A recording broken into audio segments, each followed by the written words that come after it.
suaranya kok sumbang. Loh, ini kan orang yang mapan jadi kursinya panas. Mohon maaf loh. Loh, kok gatel itu duduk itu. Lagi kok bicara begini. Dan menjadi public talks, jadi diskursus, dan tiba-tiba diskusinya kemana-mana. Saya ikuti. Pertanyaan saya, apakah Bapak Ibu mau mendengarkan cerita saya lebih detail? Kok mau? Matikan semua rekan. Siap. Rekaman. Itu pembuka cerita. Karena tadi sudah ada tawaran ke saya, sedikit mungkin tantangan ke saya, dan saya cukup mendengarkan dengan seksama tadi. Beliau sampaikan sejarah, ada tesisnya, beliau menceritakan dengan luar biasa, dan YouTube-nya sudah saya lihat. Sudah ya. Saya tidak terlalu dekat, jujur ya Gus, tidak terlalu dekat dengan beliau. Tapi saya bilang, loh, sopo ya? Saya lahir di sini, digembleng di sini, dilatih di sini, mendapatkan tugas-tugas di jabatan publik di sini. Apa iya terus aku pindah? Saya dapat istri saya ini sudah yatim piatu. Ini tidak berada dalam kondisi ekonomi yang baik. Dan kemudian menapaki kehidupan dengan tertatih-tatih sampai bisa hari ini. Tiba-tiba ada orang datang, mungkin utusan Gus Fuad gitu kan. Terus nawake bojo anyar. Jelas. Gak mungkin tak terima. Katanya lho Gus. Ini aja sampai tinggalkan itu. Ayo lho. Luwe nom sugih. Anake wong pangkat kira-kira gitu loh. Tinggalan wae kuwi. Terus tiba-tiba rasa cinta pada istri saya, kesetiaan saya, memori panjang saya itu tiba-tiba dihapus silau dengan yang seperti itu. Assalamualaikum warahmatullahi wabarakatuh. Alhamdulillah wa syukurillah. Wala haula wala quwwata illa billah. Saya menyampaikan terima kasih atas kehadirannya. Saya banyak bertemu dengan para ulama. Dukun juga. Iki dukun kok ngadepi jeneng. Kiai setengah dukun. Dengan para pollster, tukang survei juga. Ilmuwan politik juga. Bertemu masyarakat hampir tiap hari. Bahkan kemarin jalan sama beliau di Cirebon. Ini baru hari kedua saya pulang. Istri saya keliling Jawa Timur kemarin. Teman-teman kalian. Nggih. Nembe wangsul wau terus watuk pijet saya. Anak saya baru pulang dari Bali. Sehingga saya sampaikan pada TPN, kayaknya Anda memecah belah keluarga saya gitu. Tapi saya merasa terharu saja karena loh, kok banyak orang membantu saya dengan sebuah kesadaran. Padahal polling saya kan turun.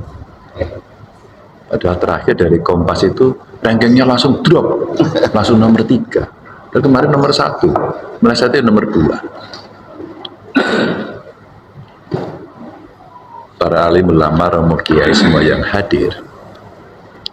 Suatu ketika saya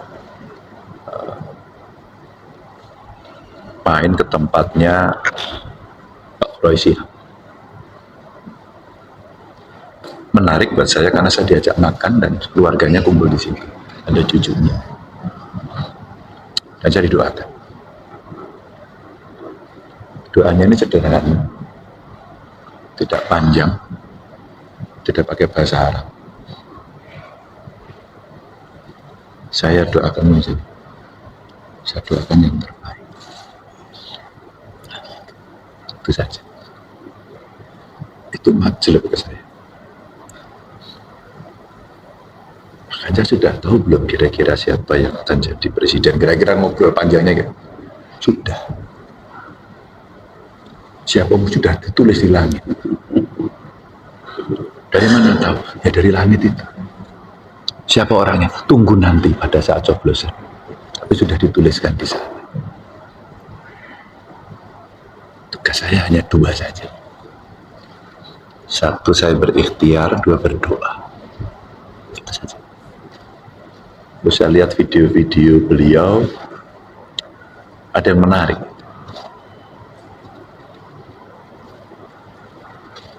Jangan kau pilih orang yang ingin dapat kekuasaan dengan cara menggebu-gebu, penuh nafsu. Saya belajar betul.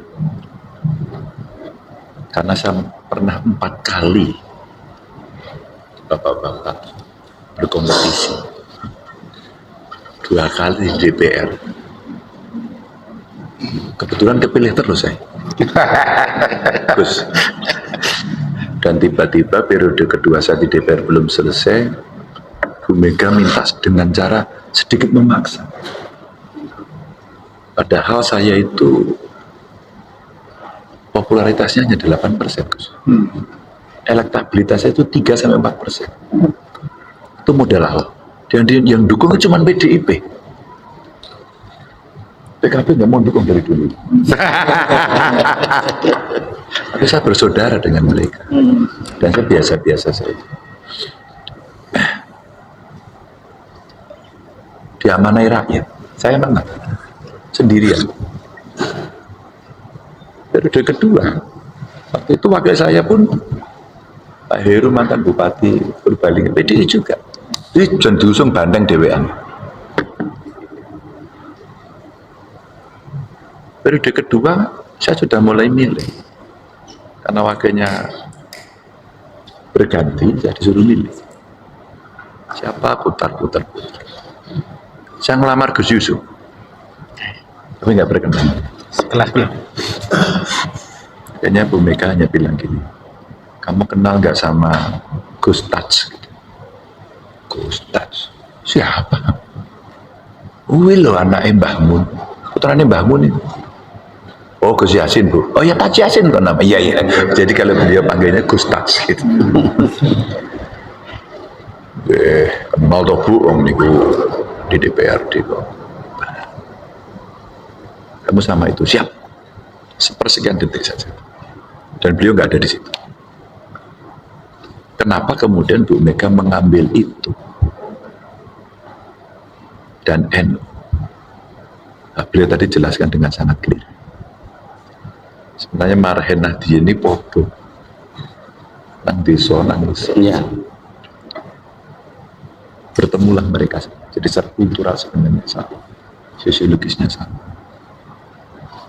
Tapi saya mencoba untuk menggali, menemukan bergandengan itu enggak gampang. Maka pernah saya bertemu dengan kawan-kawan dari PKB berkali-kali. Karena saya ingin bersama. Tapi kan politik punya pilihan gitu. Dari situlah akhirnya saya berjalan. Maka kalau tadi ditanya Pak Ganjar ini serius apa enggak, saya itu kalau sudah ada perintah nggak pernah nggak serius. Waktu maju pertama jadi DPR itu pasti pakai nomor urut 3 saya, dan yang jadi cuma 2, lah nggak jadi saya. Tapi yang nomor 2 jadi duta besar, kayak ketuping. Yang dilantik saya, Pak Ganjar PAW enggak dilantik, karena nggak jadi dilantik. Loh, itu Allah yang kasih itu, kan saya udah nggak jadi kok. Periode berikutnya, Jar kamu nomor 1, jangan, nomor 2 saja. Karena apa? Karena nomor 1 itu mau dijalui terus. Kira-kira aku kira duit oke. Sudah 1 periode Gus waktu itu. Enggak, kamu tetap nomor 1. Ya sudah diperintah. Jadi lagi saya. Malah dijadikan pimpinan komisi. Saya itu siapa? Bapak saya juga bukan politisi di kandang banteng, di keluarga saya sendirian. Nggak ada. Dan itu sebuah proses perjalanan yang waktu itu saya lalui gitu. Ini saya ceritakan agar Kira-kira ini para Romo Kiai Gus ini melihat saya itu seperti apa. Jadi saya itu sebenarnya biasa-biasa saja menghadapi situasi ini. Tapi kesepakatan saya dengan panjenengan semua adalah satu, menjaga NKRI. Enggak lebih dari itu. Maka ketika saya bertemu dengan banyak golongan, saya tidak bermaksud menuduh. Tapi di antara 3 calon itu, sayalah satu-satunya orang yang tidak pernah membawa isu identitas. Silakan dicek. Kecuali jenengan tidak pernah membaca dan tidak pernah nonton YouTube, tidak pernah nonton medsos. Evidence based, bukti, semua rekaman jejak digital ada, dan semua sekarang balik. Semua balik pada kondisi sing wingi ada di B, sing B di A, yang kemarin mencaci sekarang mendukung, dan saya konsisten.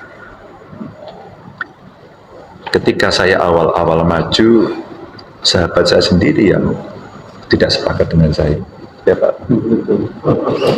Kemudian muncul istilah andeng celeng, masih ingat? Ganjar tidak ada prestasinya. Ganjar siapa? Itu teman saya sendiri. Dan saya diam. Saya melawan sama sekali tidak. Dan saya didukung oleh orang-orang sahabat-sahabat saya yang ada di pemerintah. Dan itu bukan, kamu tak dukung ya? Enggak. Karena awalnya kita bercerita bagaimana pembangunan ini berkelanjutan, kita sama satu visi, kita sama satu misi, kita sama satu ideologi, jaga NKRI. Saya tiba-tiba mau, tidak Bapak Ibu. Nanti dulu tahu. Kenapa saya? Karena saya yakin Anda yang bisa. Gitu. Tapi ya kita lihat sambil jalan.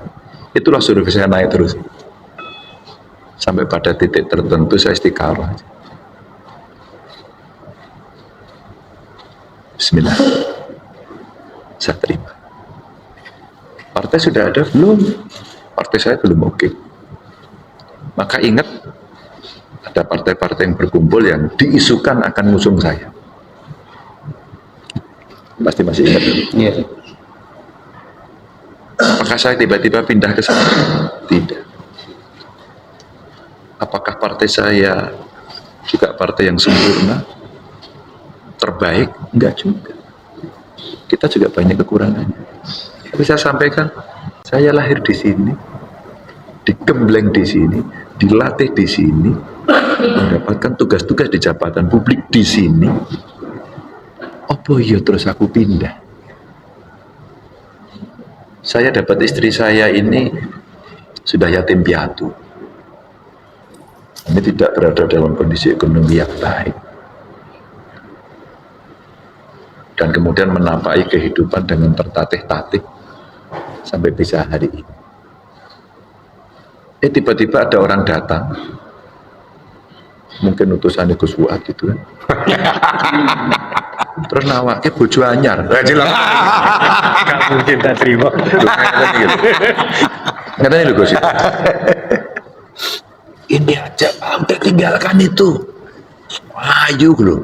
Luwe nom, sugih. Sugih. Anake wong pangkat kira-kira gitu loh. Terus tinggalan luwe kuwi.